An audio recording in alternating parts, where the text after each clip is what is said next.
Yo, we finally have a real Millie episode, and I have mixed feelings about it.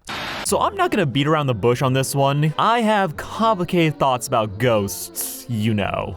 As on its own, I think it's fine, but this is probably one of the worst cases I've seen of me seeing the greatness of what could have been, only for us to not get the grand slam that really brings it all home. There are moments. The moments on their own are good, but something just ain't right when you tie them all together. But I really just need to explain and break all this down, as this is gonna keep me up at night. But I'm not just a whiner, so let's talk about the things I liked about this thing first. And yes, there will be spoilers.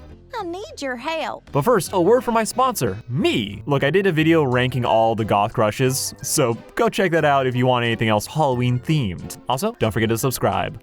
So to start off with my praises, I think this episode looked great. This series has consistently looked great since it started. Any minor issues have been kind of smoothed over, and it consistently wows me on just the quality it's able to bring for an independent animated show. The standout moments just being the shots of Blitz's mother, every scene with John Waters, the horror sequences in this episode are so good that my only real note is that we needed more. This freak just appeared out of lights, messing with people's minds, and I was so about it. And I love all the little touches that really make this just fucking hit. As Blitz desperately crawling, trying to keep himself from falling into despair, you start getting covered up in some black goo, which immediately brought to mind the drug trip, and I think that is such a good callback, as yeah, this is all in Blitz's head. And this would be what he starts to manifest, as this is all his worst fears come to life, and they did such a good job at conveying that. I love all the little nods to Blitz and his past failings, or what he perceives to be, and we see all of them in the fucked up Millies. The scarred one, the burned one representing Fizz and his mom, the pink sludge one being Veraska, and we know because they're both melting like the drug trip,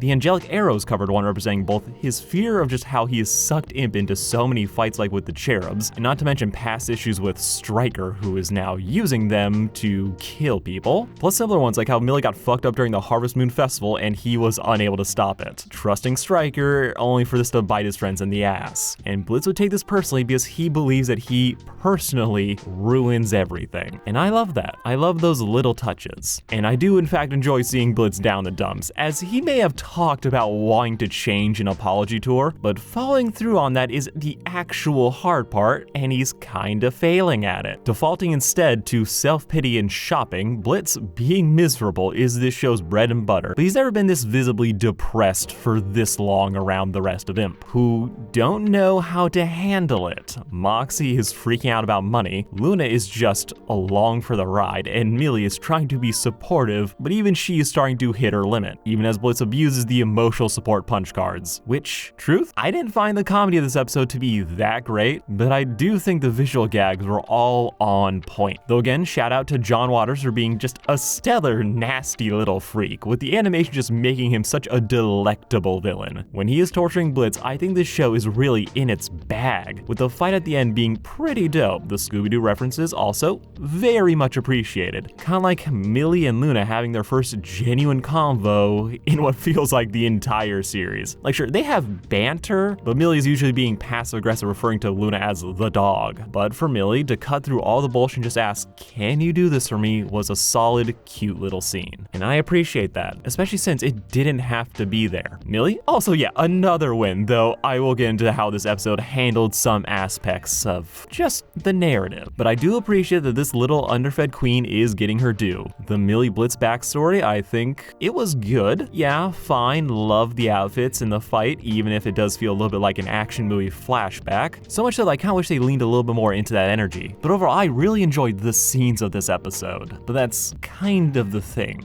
I really liked the scenes. When it's all put together, I think we start to have problems, which is kind of the core of my issues. And to really explain this, we have to talk about how this episode kind of wasted the Blitz mom scare. Mom, I'm sorry.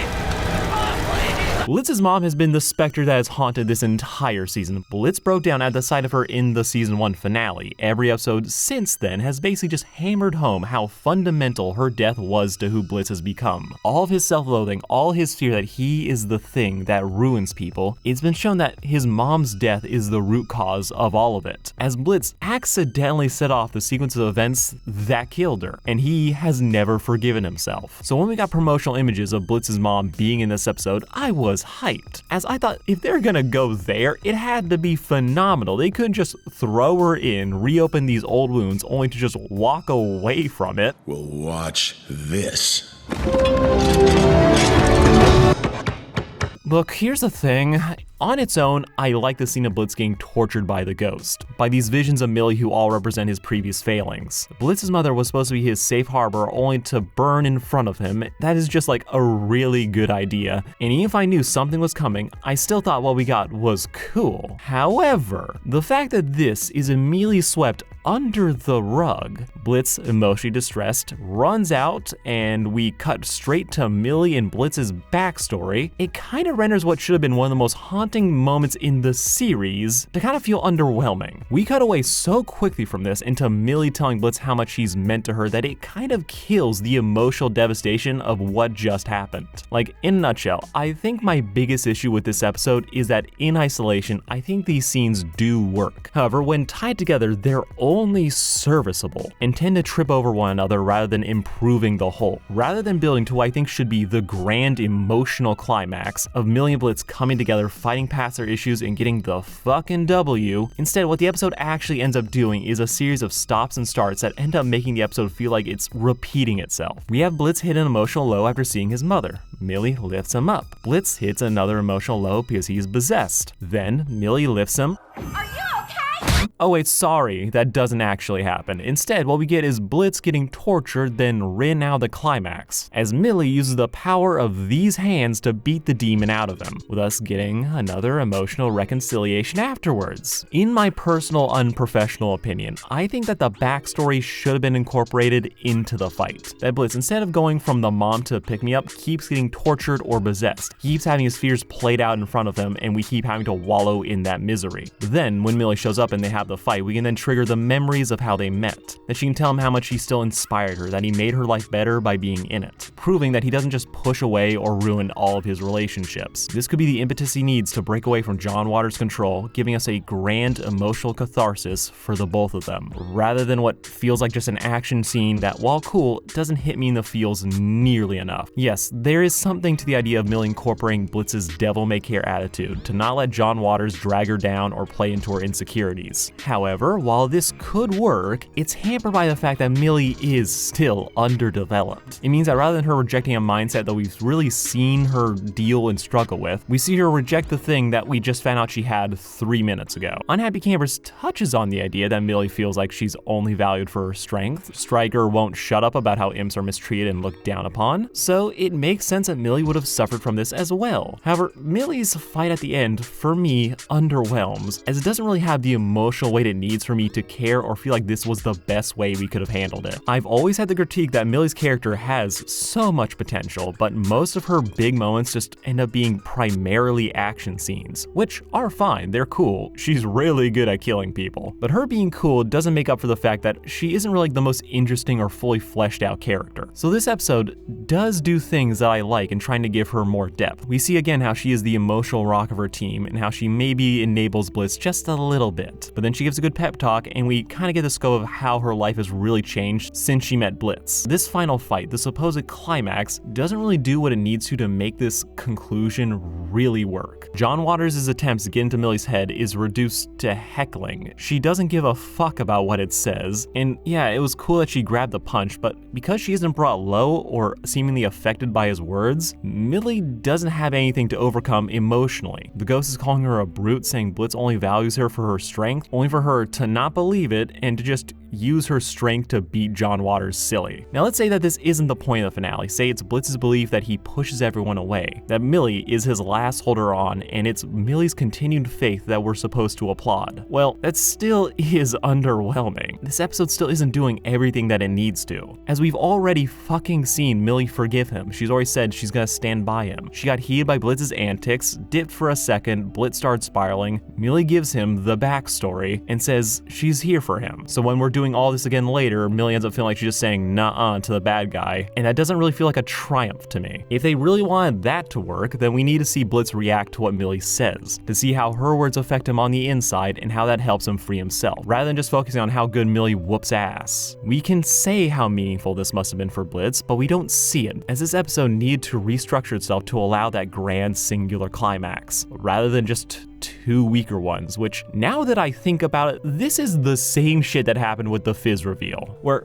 they had beef, backstory, the supposed emotional issues get resolved, action scene, second weaker action scene, then a second reconciliation. But where the Fizz one works because we have the context of Blitz making up for what happened last time of actually saving Fizz from the fire, this is a moment of then personal redemption. Here, Millie doesn't have that same big win. We don't see Blitz having it hammered into his head how much Millie cares, and we need that to make her beating John Waters' ass just feel like something more than just another asshole back. This is an issue of structure, of making the good scenes that were good feel like they're building up to what feels like their maximum payoff. I can forgive that Millie has been the most underutilized member of the main cast. I actually cackle when Millie called Blitz her best friend, when outside of Millie's tolerance, not love, tolerance of his antics, we don't really see them interact in a meaningful capacity till now. I can buy the idea that they are good friends. We do have enough tiny moments to say that this isn't coming out of complete nowhere, but the episode isn't doing enough to really earn that line. So even if I like Millie and Blitz having that talk in the hotel room, the fact that it's surrounded by these other things and we're whipping between them rather than building up to them, being so that the impact is lessened and drowned out by everything else around it. This happens to every scene here, and this has been a problem for most of season 2, which is why I'm coming down so hard on it here.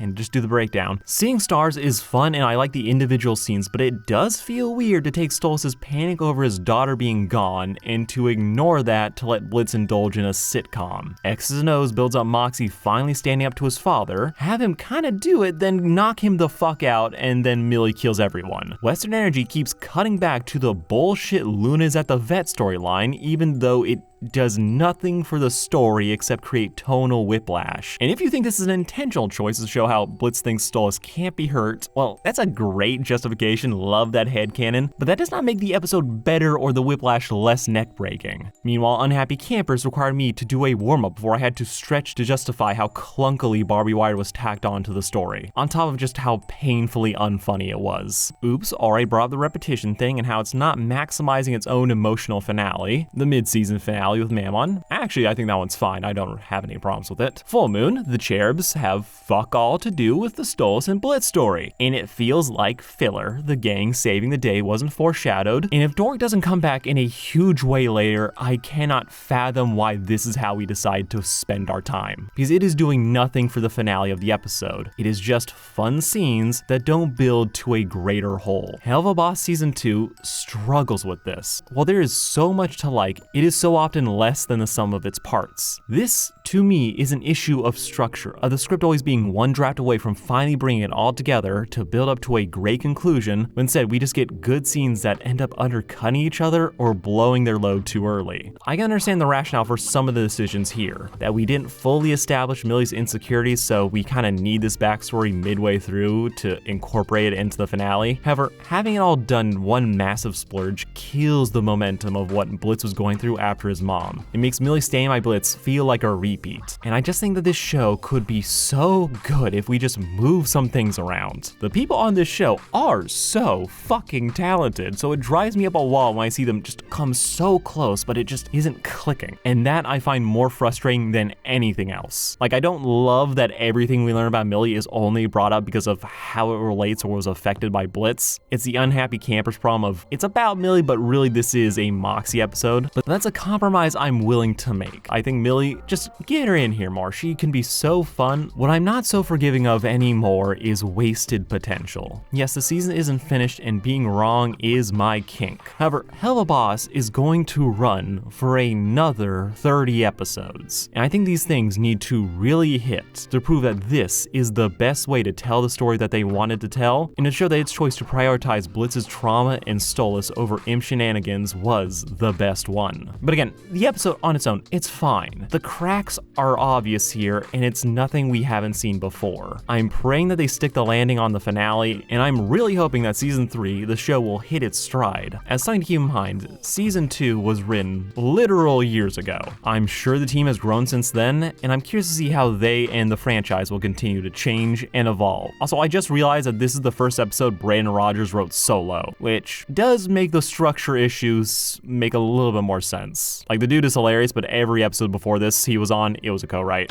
Alright, that's gonna be it from me. This episode was alright, but it was the straw that broke the camel's back for a lot of the issues I've been having with the series for a while. But let me know what you all thought. You vibe with it? You hate it? Did you think Blitz saying he wants to change would have a bigger impact than what we got? Did you love John Waters? Did the electrocution scene at the end blow your mind? Let me know down below and I'll catch you all next time. But remember, goth video.